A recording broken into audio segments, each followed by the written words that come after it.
Thank you for tuning in to the Market Week in Review for the week ending in February 16th. I'm your host, McKenna Painter. Back with us again, 2 weeks in a row, investment strategy analyst, Fei Chen Lin. Today's topics for the agenda are the U.S. Consumer Price Index, UK inflation. All right, first topic, Fei Chen, the Fed implications of the U.S. Consumer Price Index. Give me your thoughts. Sure, McKenna. So going to the inflation reading this past Tuesday, many observers were expecting that core inflation rates would continue to moderate. And it's true that the Fed has made a great deal of progress on bringing inflation rates back down.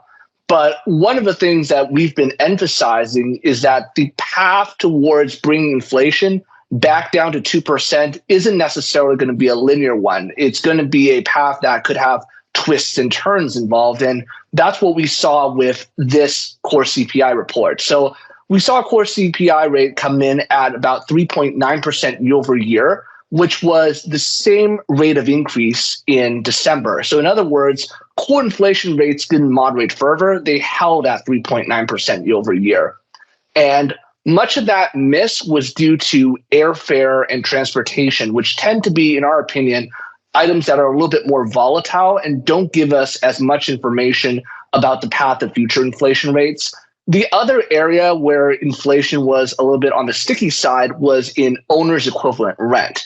But one of the things we know is that there's a very well documented lag between when market rent prices are falling versus when that gets fed into the CPI rent component. And so over time, we would expect that rent costs will continue to moderate, and we expect that core inflation rates over time will moderate. But once again, that path isn't necessarily going to be a linear or consistent one.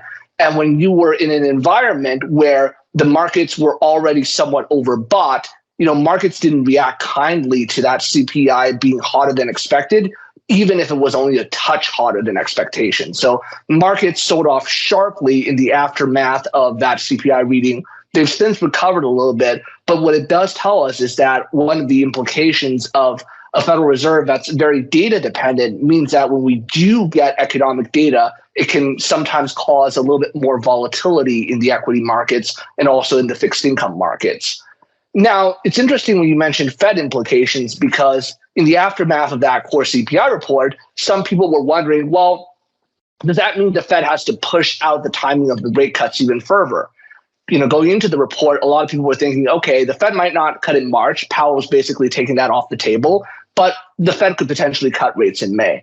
From our perspective, we would not rule out the possibility of a May rate cut just yet, just because of a single hot CPI report, because again, it's more about the consistent trend rather than one reading. And when you look at the progress that the Fed has made to date, they've definitely made quite a bit of progress so far. So we think that it's still very well possible that the Federal Reserve could make their rate cut in May, but it is going to be data dependent. And speaking of data, the other key data we got this week was retail sales data in the US. And retail sales missed by quite a bit. Retail sales fell by more than what analysts were expecting. And so that's a signal that paints a bit of an opposite message to what you see in CPI and what you saw in the hot jobs report from earlier this month, where maybe the economy isn't necessarily as resilient as people expect it to be.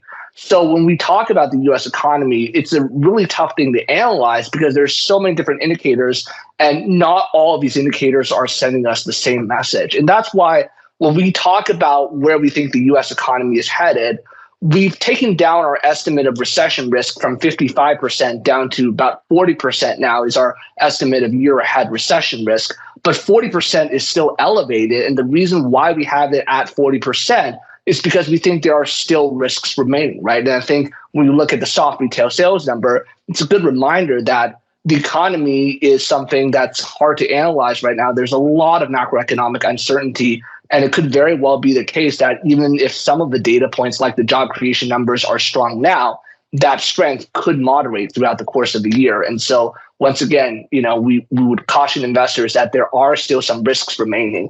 Investors should not be panicked, but at the same time, we also want investors to make sure they don't get overly excited and overly optimistic too early. Interesting. Okay. Yeah. Well, I do agree. Numbers don't lie. All right. Well, let's get to our second topic for today. UK inflation. What are we seeing over there? So in the UK inflation rates, the good news is that core inflation rates are moderating in the UK from the previous month. The bad news, though, is that the core inflation rate in the UK is just over 5%. Their inflation target, similar to that of the US, is around 2%, and 5 is greater than 2. So they still have more work to do before they can bring inflation rates fully back down to target. The other challenge is, even though we've seen a lot of resilience in the US economy, that hasn't necessarily been the case globally. When we look at the growth data in the UK, their GDP numbers came out this week, and what we saw was that GDP contracted in the most recent quarter. So we've now seen 2 quarters in a row where GDP has been contracting in the UK, and that does meet the definition of a technical recession, even though that GDP contraction was only a very minor one. Now, from our perspective, the Bank of England wants to make sure they bring inflation back down to target. They do recognize that doing so might cause some pain for the UK economy, but I think they're still very much committed to making sure inflation goes back down towards that 2% target over time. But what this tells us is that, with the softness you're seeing in the UK economy, with inflation rates continuing their trend of moderation in the UK, interest rates in the UK have likely peaked, and later this year, the Bank of England will likely be in a position to cut interest rates. Precisely when this year will, again, depend on the economic outlook, right? A lot of these central banks, be it the US, be it the Bank of England, be it the Bank of Canada, they've all said that they're going to be data dependent. In fact, I remember Tiff Macklem last week was asked, when is the Bank of Canada going to cut interest rates? And he said, on verra, we will see. And I think that's the right approach, right? We will see. We as investors will see. We as consumers will see. This will all be data dependent. Okay, interesting. All right. Well, thank you so much, Bei Chen. As always, very insightful. Thank you all for tuning in to the Market Week in Review. We'll see you next time. Hi, I'm Sophie Antal-Gibert, Head of Portfolio and Business Consulting at Russell Investments. If you liked what you just saw and heard, consider subscribing to our YouTube channel or check us out on LinkedIn. Thanks for tuning in.